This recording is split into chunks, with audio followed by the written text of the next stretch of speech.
जरा एक पल के लिए रुकिए और सोचिए, क्या आपने कभी महसूस किया है कि आप सही होते हुए भी लोग आपकी बात को नजरअंदाज कर देते हैं? ऑफिस में, रिश्तों में, दोस्तों के बीच, हर जगह आपकी आवाज दब जाती है। सच्चाई यह है कि दुनिया में सफल वही नहीं होता जो सबसे ज्यादा मेहनत करता है, बल्कि वही होता है जो लोगों को समझना जानता है। यही राज छुपा है how to win friends and influence people में। ये किताब आपको चालाक नहीं बनाती, बल्कि आपको इतना समझदार बना देती है कि लोग खुद आपकी ओर खिंचे चले आते हैं। अगर आप चाहते हैं कि लोग आपकी इज्जत करें, आपकी बात ध्यान से सुने और आपकी मौजूदगी को अहमियत दें, तो इस वीडियो को अंत तक जरूर देखिए, क्योंकि आज आप लोगों को जीतना नहीं, लोगों से जुड़ना सीखेंगे। एक, आलोचना के मनोविज्ञान को समझें और इससे पूरी तरह बचें। डेल कार्नेगी कहते हैं कि इंसान तर्कशील प्राणी नहीं है, बल्कि वो भावनाओं से भरा हुआ प्राणी है।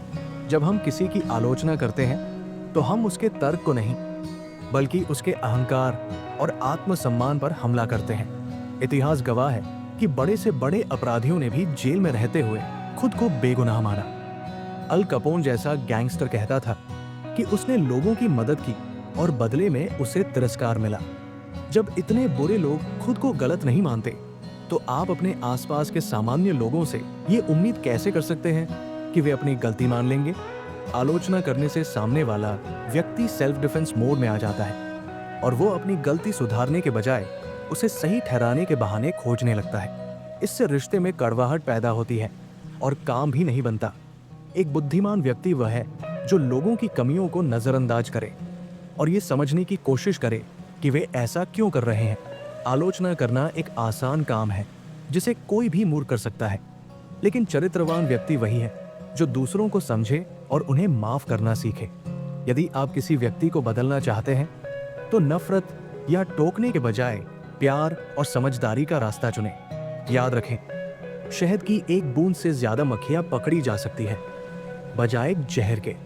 2, प्रशंसा की जादुई शक्ति। लोगों को महत्वपूर्ण महसूस कराएं।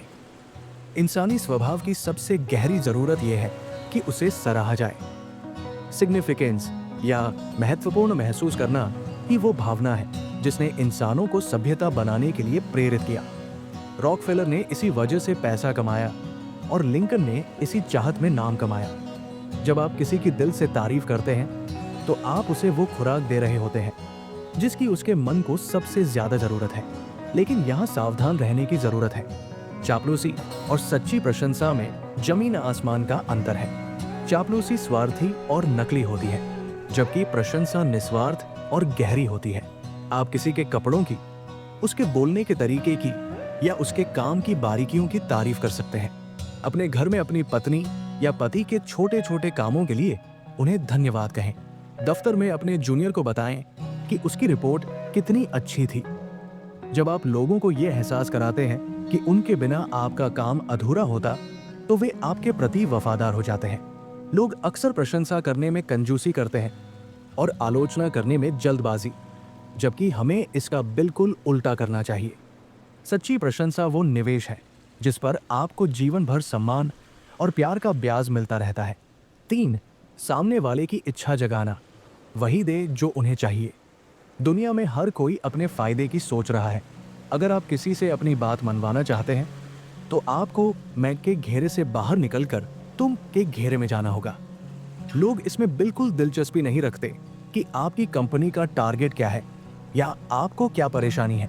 वे सिर्फ ये जानना चाहते हैं कि इसमें मेरा क्या फायदा है। डेल कार्नेगी एक उदाहरण देते हैं कि अगर आप मछली पकड़ना चाहते हैं तो कांटे में स्ट्रॉबेरी मत लगाइए क्योंकि वो आपको पसंद है, बल्कि कीड़ा लगाइए क्योंकि वो मछली को पसंद है। यदि आप अपने बच्चे को सिगरेट पीने से रोकना चाहते हैं तो उसे उपदेश न दें, बल्कि उसे ये बताएं कि सिगरेट पीने से वो फुटबॉल टीम में शामिल नहीं हो पाएगा या उसकी सेहत खराब होगी, जिससे वो सुंदर नहीं दिखेगा। दूसरे व्यक्ति के नजरिए से चीजों को देखना एक दुर्लभ कला है। जो व्यक्ति दूसरों की जरूरतों और इच्छाओं को समझ लेता है, उसके साथ पूरी दुनिया चलने को तैयार हो जाती है। बातचीत के दौरान हमेशा ये सोचें कि मैं सामने वाले व्यक्ति को ये काम करने के लिए प्रेरित कैसे कर सकता हूँ ताकि उसे भी खुशी मिले। जब आप दूसरों के फायदे की बात करते हैं तो वे आपकी बात सुनने के लिए खुद ब खुद तैयार हो जाते हैं। 4. असली लोकप्रियता का राज, दूसरों में गहरी दिलचस्पी लें। आप 2 साल में दूसरों को अपनी ओर आकर्षित करने की कोशिश करके उतने दोस्त नहीं बना सकते जितने आप 2 महीने में दूसरों में सच्ची दिलचस्पी लेकर बना सकते हैं। लोग खुद के बारे में बात करना और खुद को केंद्र में रखना पसंद करते हैं। अगर आप किसी पार्टी में जाते हैं और केवल अपनी उपलब्धियों का बखान करते हैं तो लोग आपसे बोर हो जाएंगे। लेकिन अगर आप उनसे उनके अनुभवों, उनके संघर्षों और उनकी जीत के बारे में पूछते हैं तो वे आपको दुनिया का सबसे बेहतरीन इंसान मानेंगे। एक कुत्ता अपने मालिक का सबसे प्यारा दोस्त इसलिए होता है क्योंकि जब मालिक घर आता है तो वो बिना किसी स्वार्थ के अपनी पूंछ हिलाता है और पूरी तरह मालिक पर केंद्रित होता है। आपको भी लोगों के साथ वैसा ही व्यवहार करना चाहिए। उनके जन्मदिन याद रखें, उनके परिवार का हालचाल पूछें और जब वे अपनी कोई बात बताएं तो पूरे ध्यान से सुनें। जब आप दूसरों में दिलचस्पी लेते हैं तो आप उन्हें ये संदेश देते हैं कि आप मेरे लिए महत्वपूर्ण हैं। ये छोटा सा एहसास बड़े बड़े दरवाजे खोल सकता है और आपको ऐसे दोस्त दिला सकता है जो वक्त आने पर आपके लिए कुछ भी करने को तैयार रहेंगे। 5. मुस्कान की ताकत, एक छोटा सा इशारा जो सब बदल देता है। एक मुस्कान की कीमत 0 है लेकिन इसका मूल्य करोड़ों में है। ये लेने वाले को समृद्ध करती है और देने वाले को गरीब नहीं बनाती।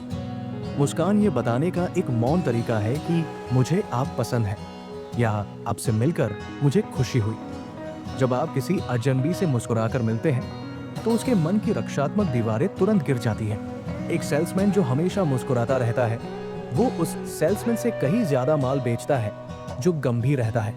घर का माहौल भी तब बदल जाता है जब परिवार के सदस्य एक दूसरे को देखकर मुस्कुराते हैं। मुस्कान संक्रामक होती है। अगर आप किसी की तरफ देखकर मुस्कुराएंगे तो 90% संभावना है कि वह भी जवाब में मुस्कुराएगा। डेल कार्नेगी कहते हैं कि अगर आपका मुस्कुराने का मन न भी हो तो भी जबरदस्ती मुस्कुराने की कोशिश करें।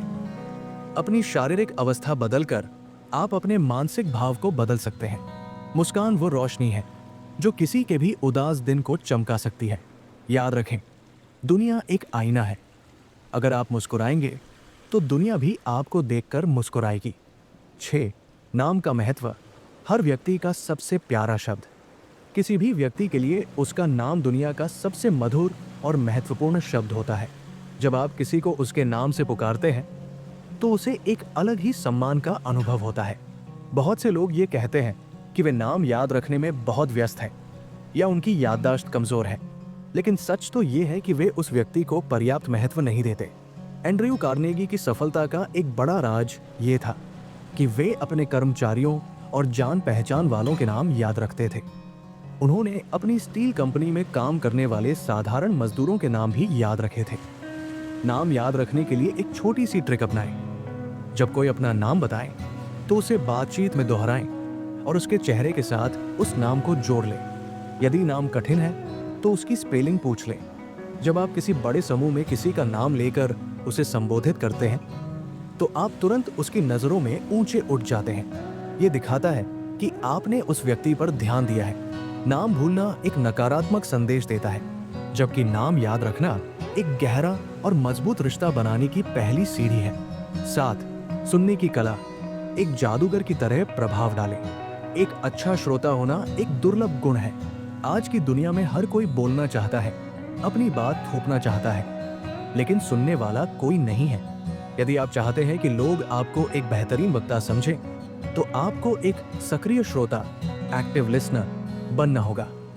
सुनने का मतलब सिर्फ चुप रहना नहीं है, बल्कि सामने वाले की बात में डूब जाना है। जब कोई आपसे बात कर रहा हो तो उसे ऐसा महसूस होना चाहिए कि आपके लिए उस वक्त उससे जरूरी और कुछ नहीं है। बीच में सवाल पूछें जो उसे अपनी बात और विस्तार से बताने के लिए प्रेरित करें, जैसे उसके बाद क्या हुआ या आपको उस वक्त कैसा महसूस हुआ। लोग अक्सर उन लोगों को पसंद करते हैं जो उन्हें बोलने का मौका देते हैं। यहाँ तक कि सबसे ज्यादा शिकायत करने वाले ग्राहक या गुस्से में भरे हुए कर्मचारी भी शांत हो जाते हैं अगर उन्हें कोई ऐसा मिल जाए जो उनकी पूरी बात बिना टोके सुन ले। एक अच्छा श्रोता बनकर आप वो जानकारी भी प्राप्त कर लेते हैं जो आपको बोलने से कभी नहीं मिलती। लोगों को अपनी कहानी सुनाने दें, वे आपको अपना मसीहा मानने लगेंगे। 8. विवादों से बचें। बहस कभी जीती नहीं जाती। बहस में जीतना असंभव है। यदि आप बहस हार जाते हैं तो आप हार ही जाते हैं, और यदि आप बहस जीत जाते हैं तो भी आप हार ही जाते हैं। क्यों? क्योंकि अगर आप सामने वाले के तर्कों की धज्जियां उड़ा देते हैं और उसे नीचा दिखा देते हैं तो आपने उसके अहंकार को गहरी चोट पहुंचाई है। वो आपकी बुद्धिमानी की सराहना नहीं करेगा, बल्कि वो आपसे और ज्यादा चिढ़ने लगेगा। एक व्यक्ति जिसे उसकी इच्छा के विरुद्ध मनाया जाता है, वो अभी भी अपने पुराने विचार पर कायम रहता है। डेल कार्नेगी का मानना था कि 90% बहसें दोनों पक्षों को अपने विचारों पर और अधिक मजबूती से टिकने के साथ समाप्त होती हैं। अगर कोई ऐसी बात कहता है जो आपको गलत लगती है तो तुरंत प्रतिक्रिया न दें। पहले उसकी बात पूरी सुनें और उन बिंदुओं को खोजें जहां आप सहमत हो सकते हैं। अपनी गलती होने पर उसे तुरंत मान लें। मतभेदों का स्वागत करें और शांत रहें।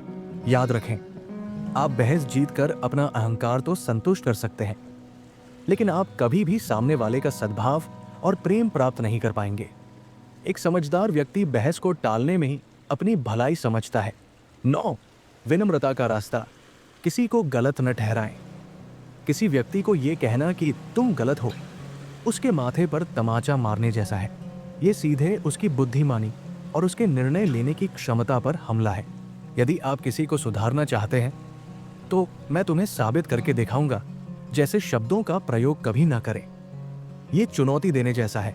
इसके बजाय एक विनम्र तरीका अपनाएं। आप कह सकते हैं, मैं इस बारे में कुछ और सोच रहा था, लेकिन हो सकता है कि मैं गलत हूं, और अक्सर मैं गलत होता भी हूं। चलिए मिलकर तथ्यों को दोबारा देखते हैं। जब आप खुद को गलत होने की संभावना में शामिल कर लेते हैं तो सामने वाला भी नरम पड़ जाता है। इससे चर्चा का माहौल दोस्ताना बना रहता है और तर्क वितर्क की गुंजाइश खत्म हो जाती है। महान वैज्ञानिक गैलीलियो ने कहा था, आप किसी व्यक्ति को कुछ सिखा नहीं सकते, आप केवल उसे अपने भीतर उसे खोजने में मदद कर सकते हैं। दूसरों के विचारों का सम्मान करें, भले ही आप उनसे सहमत ना हो। विनम्रता से कही गई बात पत्थर दिल इंसान को भी पिघला सकती है। 10. अपनी गलती स्वीकारने का साहस।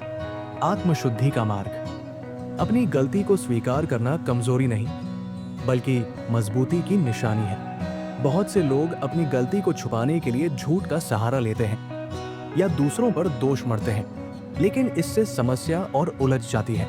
डेल कार्नेगी एक कहानी सुनाते हैं कि जब उन्हें एक पुलिस अधिकारी ने बिना पट्टे के कुत्ता घुमाने पर पकड़ा तो उन्होंने बहाने बनाने के बजाय तुरंत अपनी गलती मान ली और कहा, अधिकारी महोदय, आपने मुझे पहले भी चेतावनी दी थी और मैंने फिर गलती की। मैं सजा का हकदार हूं। परिणाम ये हुआ कि वो पुलिस वाला नरम पड़ गया और उसने कार्नेगी को बिना किसी जुर्माने के छोड़ दिया। जब आप अपनी गलती खुद मान लेते हैं तो सामने वाले के पास आपको नीचा दिखाने के लिए कुछ नहीं बचता। उसका अहंकार संतुष्ट हो जाता है और वो उदारता दिखाने की कोशिश करने लगता है।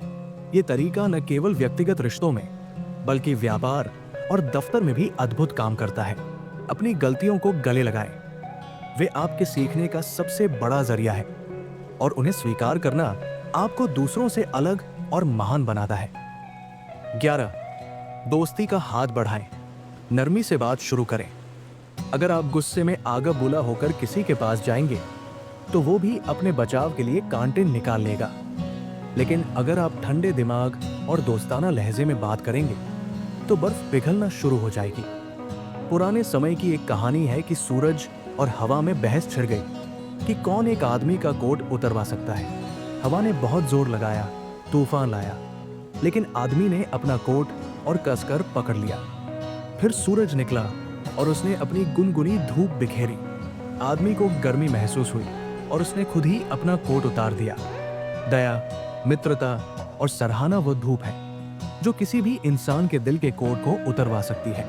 चाहे आप अपने बॉस से छुट्टी मांग रहे हो या किसी दुकानदार से शिकायत कर रहे हो, हमेशा मुस्कुराहट और नरमी के साथ अपनी बात रखें। एक मित्रवत व्यवहार वो कर सकता है जो गुस्सा और ताकत कभी नहीं कर सकती। अपने लहजे में मिठास घोलें। दुनिया आपके लिए अपने दरवाजे खोल देगी। 12 हाँ का सिद्धांत। सहमति से शुरुआत करें। जब आप किसी से बात करना शुरू करें तो उन बातों पर जोर दें जिन पर आप दोनों एकमत हैं।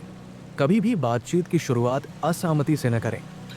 प्रसिद्ध दार्शनिक सुकरात का ये तरीका था, जिसे सोक्रेटिक मेथड कहा जाता है।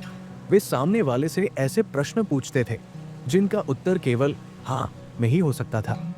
जब कोई व्यक्ति एक बार हाँ कहना शुरू कर देता है तो उसका पूरा मनोवैज्ञानिक सिस्टम एक सकारात्मक दिशा में आगे बढ़ने लगता है। इसके विपरीत, एक बार नहीं कहने के बाद हमारा अहंकार उस पर अड़ जाता है।